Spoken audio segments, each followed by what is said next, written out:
Welcome to Whisky.com, where fine spirits meet. My name is Lüning, Horst Lüning. I'm the master taster of Whisky.com.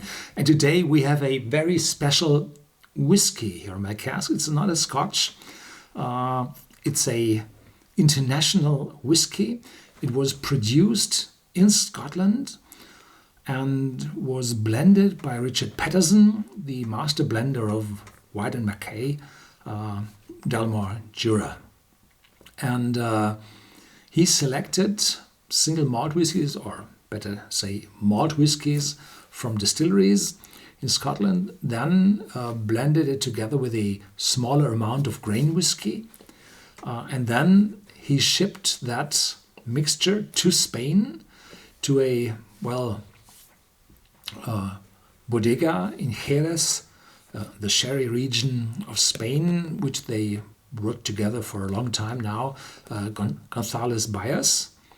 And there they let them finish in sherry casks for a full year in that hot climate in Spain. A single malt whiskey and single malt Scotch whiskey has to be bottled, produced, matured and bottled in Scotland. Otherwise, you aren't able, or you are not allowed to have the name single malt Scotch whiskey on the bottle. So this one wasn't bottled in Scotland, and there's grain in it. A blended whiskey, a blended Scotch whiskey, may be shipped to a foreign country in huge containers and be bottled in that final destination, and may still be named blended Scotch, but I'm not quite sure if a final finishing period still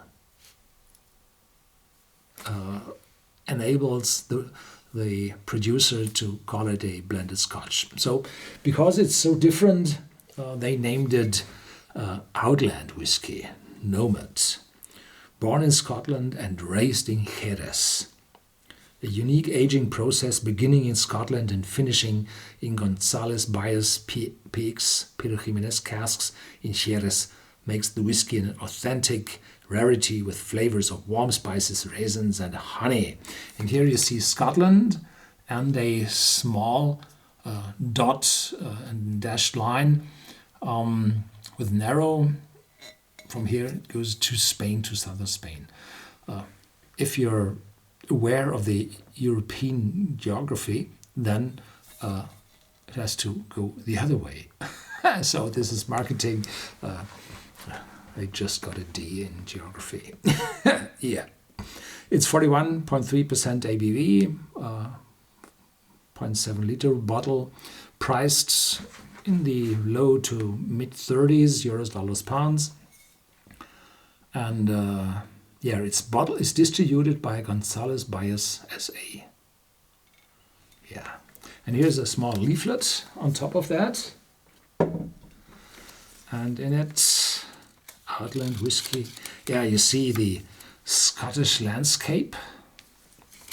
And the second is the inside of a bodega. In the back I show you a picture of a Spanish sherry bodega, but it's not González Buyers. I haven't visited them. And here we have a small batch, whatever that means, no idea. Whisky de color topácico, topaz, con reflexios muy brillantes. So reflections, brilliant reflections. Presenta un aroma muy personal. Notas de Malta y recuerdos. Malta malt, isn't it?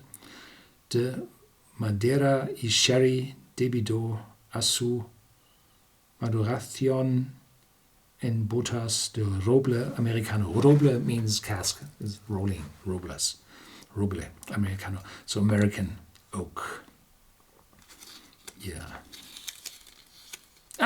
In English as well, so Spanish first. It has a unique aroma with malty notes, reminiscence of oak and sherry due to its aging in American oak barrels. Yes. smooth and elegant on the palate, with prominent flavors of raisins, honey, and a distinctive bouquet as a result of the finishing of the whiskey in Pedro Jimenez sherry barrels. Sherry barrels, not butts, barrels, smaller ones. A long finish with hints of vanilla and dried fruit. A very elegant whiskey with a complex aftertaste. So, here we go.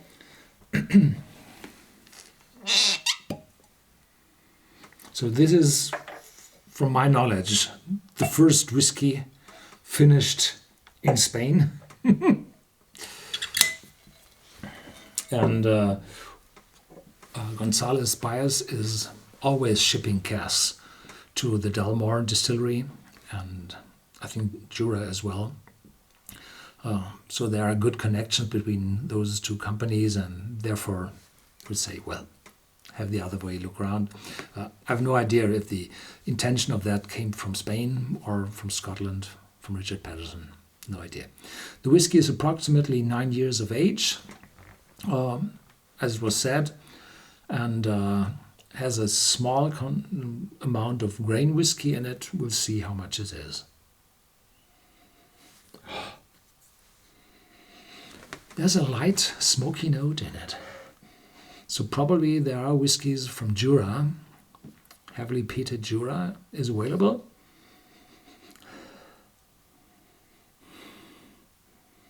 A malty note, there's a sherry top note on it.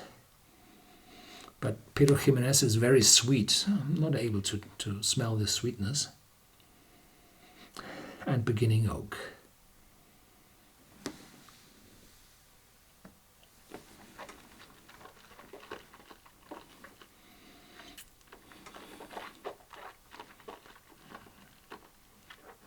Mm-hmm.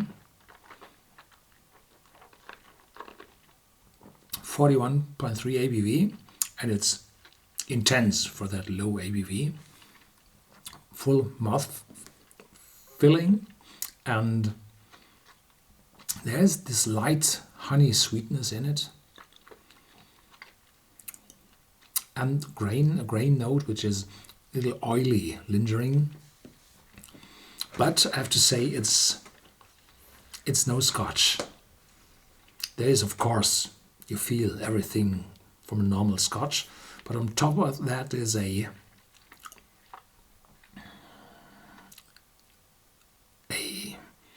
spicy cough drop note. Yeah, so it's a little bit cooling, a little bit weird spicy. Eucalyptus, probably. And the aftertaste is long, rewarding, friendly, complex. There's a nuttiness in it.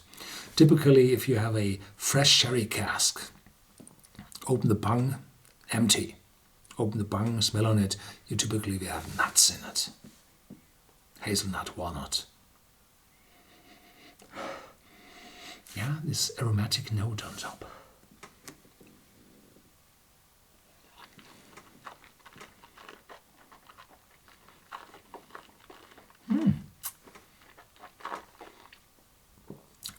Probably it's a brandy note. Yeah, might be. Probably the hot climate in southern Spain will lead to these unexpected whiskey notes in it. It's not unusual, not abnormal, it's unexpected. Yeah, so this is a wonderful experiment with which I'm able to explain a lot about the regulations about Scotch whisky and how they try to protect their heritage, but they are as well there for new things, for new ways to try it on. Yeah. Thank you very much for watching. Stay tuned. There's more to come.